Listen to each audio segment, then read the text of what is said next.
Michael died last week, my brother. He and I did a lot of crooked things.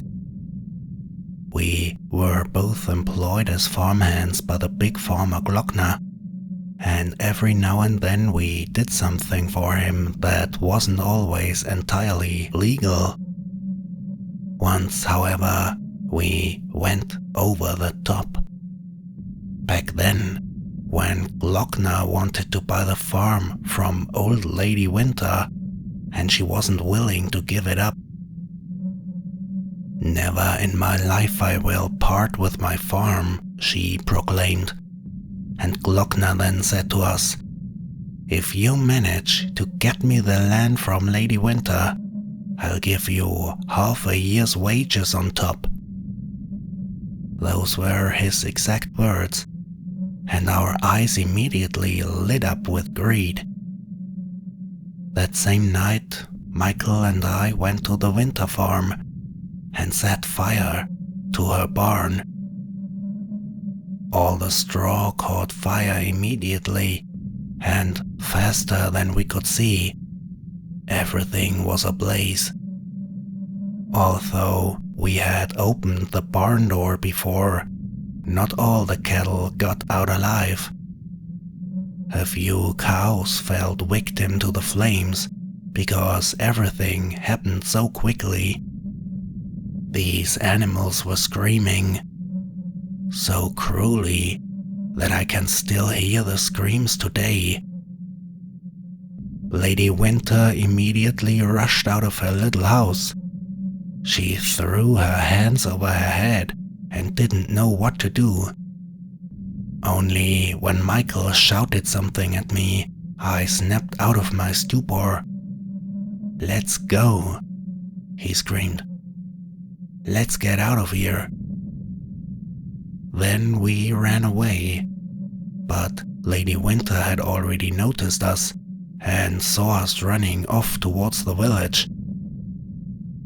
Later, nobody could prove anything because Glockner gave us an alibi.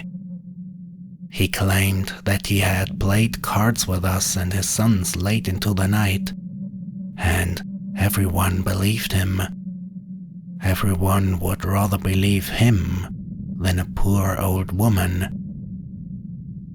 Lady Winter had to sell her possessions for a ridiculous price. Then she moved away to her relatives.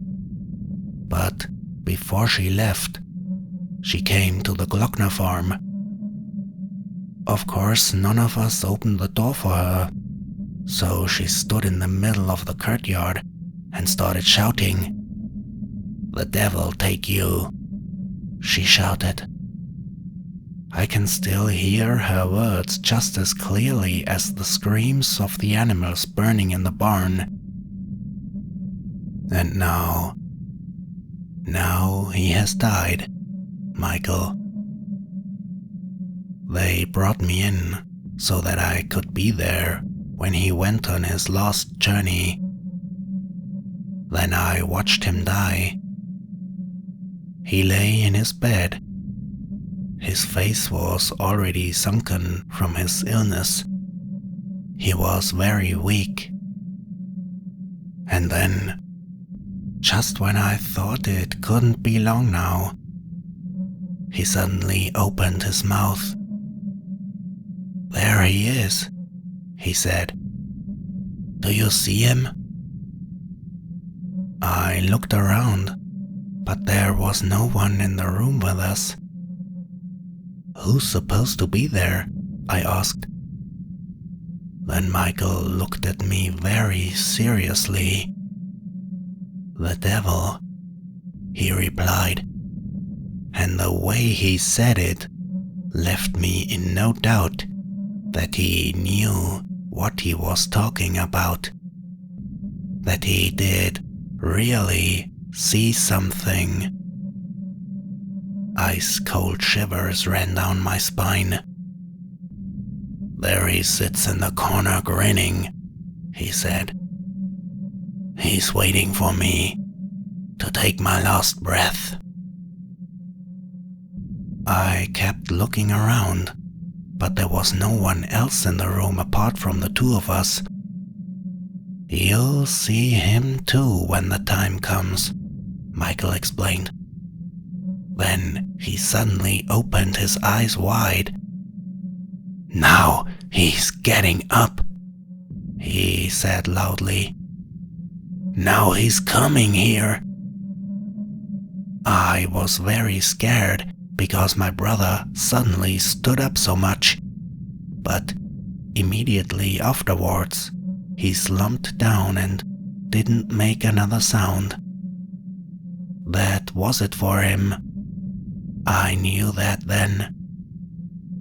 His eyes were wide open when he died.